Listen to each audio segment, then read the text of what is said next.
이때 등장하는 주인공이 강감찬 장군입니다. 강감찬 장군이 이때 나이가 64살이었어요. 64세면 거의 뭐 정년퇴직했을 때예요.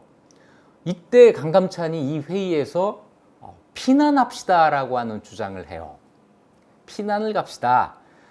싸웁시다. 항복합시다. 제3의 그 대안이죠. 피난해서 기회를 봅시다.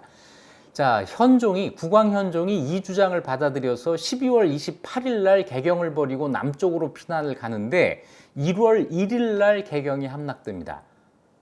그러니까 왕이 서울을 떠나고 며칠 뒤에 개경이 함락된 거예요. 그리고 현종은 이때 천안 거쳐서 공주를 거쳐서 전라도 나주까지 피난을 가게 돼요. 왜 나주로 가게 됐느냐면 이 나주가 태조 왕건의 두 번째 부인 오씨의 본향이거든요. 그래서 고려 왕실에서는 나주를 어향, 임금의 고향이다라고 이야기를 합니다. 2대 국왕 혜종의 외가가 나주예요. 그래서 여기로 가면은 아마 그 지방 세력이 국왕을 보호해 줄 거라고 하는 믿음을 가지고 거기까지 내려가는데 이 피난길이 정말 고난의 길이었습니다. 왕이 가다가 도둑도 만나고요. 왕비들을 데리고 가다가 더는 보호해주지 못하겠으니 친정으로 가서 기다리시오. 뭐 이렇게도 하고, 요 이야기 재밌으니까 나중에 따로 한번 만들어서 이야기를 할게요. 자, 이렇게 아주 처참한 패배를 당하고 황망하게 왕이 피난을 가는 이런 상황이 되는데, 이거 마치 임진왜란 때하고 비슷하지 않아요? 임진왜란 때도 이러잖아요. 그런데 임진왜란 때하고 결정적으로 다른 게 하나가 있습니다. 왕이 나 살려라 하고 도망만 간 게 아니고 계속 사람을 보내서 협상을 시도해요. 이 협상에서 가장 큰 공을 세운 사람이 한 사람이 있습니다. 하공진이라는 사람인데 잘 모르시죠? 하공진에 대해서 꼭 알려드려야겠어요. 이 너무 아까운 우리 외교 인재입니다. 남쪽으로 이제 피난을 결정했을 때 하공진이 왕 앞에 나서가지고 거란이 고려를 침략한 것은 강조를 토벌하겠다. 그러니까 강조의 그 반역 행위를 자기들이 처벌하겠다고 온 건데 지금 강조를 붙잡지 않았느냐. 또 강조를 그 자리에서 죽였거든요.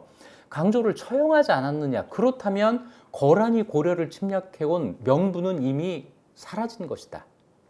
따라서 시간을 두고 협상을 한다면 거란이 계속 우리를 공격해올 이유가 없다. 이거예요. 그래서 나를 보내면 내가 거란의 황제와 협상을 벌이겠다. 해서 이제 왕이 이 사람을 보내요. 하공진이 이 거란 황제의 군영에 가서 직접 만납니다. 자, 첫 마디가 이런 거예요. 국왕께서 와서 뵙기를 원했으나 군사의 위세를 두려워하셨고 또 국내의 여러 어려운 사정 때문에 강남으로 피난을 가셨습니다. 속히 군사를 거두어 주십시오. 왕이 직접 와서 뭐 인사, 이거 항복한다는 얘기죠. 해야 되는데 너무 무서워서 못 오겠어요. 이런 얘기예요. 그래서 강남으로 피난을 가셨습니다. 군대를 거두어 주십시오. 이 말 속에는 고려를 침략해온 그 명분 다 지금 달성됐지 않습니까? 이제 그만 돌아가세요. 그러니까 거란 황제가 지금 너희 국왕은 어디에 있느냐 이렇게 물어요. 그러니까 지금 강남으로 가고 계시는데 어디 계신지는 모르겠습니다. 이 강남이 개경이 수도일 시절의 예성강 남쪽이라는 아마 그런 뜻일 거예요. 자, 그러니까 강남이 뭔가 가까운가? 뭐 어떻게 해요? 가까우면 쫓아가려고요? 이렇게 황제가 물어요. 그러니까 대답하기를 강남은 너무 멀어서 몇 마일리인지 알 수가 없습니다. 참, 그때 거란 황제가 고려 지도를 안 갖고 있었던 거죠. 그래서 하공진의 말을 믿고 이건 너무 멀어서 못 쫓아가겠구나라고 판단을 해요. 이 하공진의 이 말, 강남은 몇 마일리인지 알 수가 없습니다라고 하는 이 말을 듣고 거란 황제가 추격을 포기하고 돌아가기로 했다. 이 전후사정이 다 이게 빠져서 좀 얘기가 허술해지는데 아마 거란의 성종으로서도 이게 좀 난감한 처지가 됐을 거예요. 국왕을 사로잡지 못했으면 계속 전쟁을 벌여야 되는데 언제까지 전쟁을 할 수가 없다. 왜냐하면 침략을 해온 군대는 보급선의 문제가 항상 있거든요. 게다가 황제가 남의 나라 깊숙이 들어가는 것은 대단히 위험한 일이에요. 그래서 약속을 하나 받고 돌아간 겁니다. 그 약속이 뭐냐면 거란군이 돌아가면 고려 국왕이 거란까지 와서 항복을 한다는 조건이에요. 이걸 친조, 국왕이 친히 조회한다라고 해서 이렇게 쓰는데 전무후무한 일이지만 이 약속을 받고 성종이 돌아갑니다. 자, 하공진의 역할은 여기서 끝난 게 아니에요. 성종이 돌아가면서 내가 누구라도 붙잡아 가야겠다 해가지고 하공진을 데리고 가거든요. 하공진이 그래서 거란까지 같이 갑니다. 거란에서 어떤 일이 있었느냐면 하공진이 성종에게, 거란 성종에게 저는 우리나라를 배신할 수 없습니다. 죄는 만번 죽어 마땅하나 살아서 대국을 섬기기를 원치 않습니다.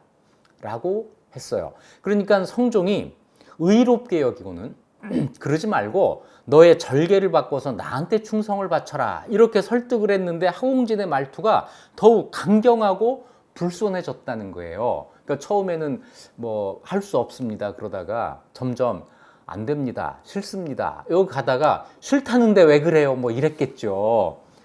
그래서 마침내 그를 죽이고 심장과 간을 꺼내 먹었다. 아 정말 이 하공진의 이 노력 그리고 충정 어떠세요? 그래서 우리가 거란의 1차 침략에서 서희를 기억한다면 2차 침략에서 반드시 기억해야 될 사람은 하공진입니다. 외교는 정말 이렇게 자기의 심장과 간을 내놓을 각오를 하고 하는 거예요.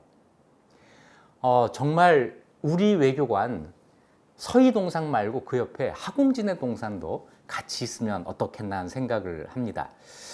자, 친조 약속을 받고 거란군이 돌아가는데 아직도 고려 북쪽에는 함락되지 않은 성들이 많이 있었거든요. 이 성에서는 계속 돌아가는 거란군을 상대로 전투를 벌여요. 그래서 양규라고 하는 장군이 가장 참 대표적으로 맹활약을 하는데 이 거란군의 후미를 공격해서 한 번 전투에서 2,000명을 배웠다, 2,500명 배웠다, 1,000명 배웠다, 1,000명 배웠다 해가지고 이 사람이 거둔 그 전과만 해도 무려 6,500명을 배웠다. 그리고 잡혀가는 고려 사람들을 구해내고 자기는 전사해요. 뒷맛을 남긴 거죠. 바둑으로 두면 뭔가 뒷맛을 남겨놓고 2차 침략을 종결시킨 겁니다. 자, 이제 전쟁이 끝났으니 거란에서는 뭐라고 하겠어요? 친조를 해라. 왜 약속을 안 지키나? 근데 이걸 또 하면 안 돼요. 이 친조하면은 왕이 사로잡히고 그 다음은 어떤 일이 생길지 모르니까 절대로 가면 안 되는 거죠. 약속을 지키면 바보예요. 거란에서 계속 친조를 요구하니까 고려에서는 드디어 친조 못한다. 이렇게 선언을 해버립니다. 그러니까 거란에서 난감해지죠. 그렇다면 강동 6주를 다시 내놔라.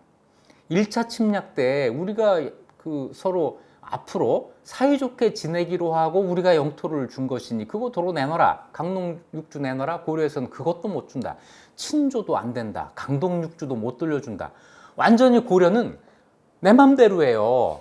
정말 BJR 이런 얘기하면은 너무 오래된 말이라고 하시겠지만 BJR 모드로 딱 들어간 거예요. BJR이 뭡니까? 배째라. 그러니까 거란이 다시 공격을 해오기 시작합니다. 계속 고려를 공격해 와요. 그러니까 고려가 일전을 각오하고 송에 군대를 요청하는데 송은 전연의 맹약 이후로는 다시 싸울 생각을 못해요. 그래서 송이 고려의 이 군대 요청을 거부하고 고려가 혼자 거란과 맞서게 됩니다. 이래서 거란의 3차 침략이 시작되는데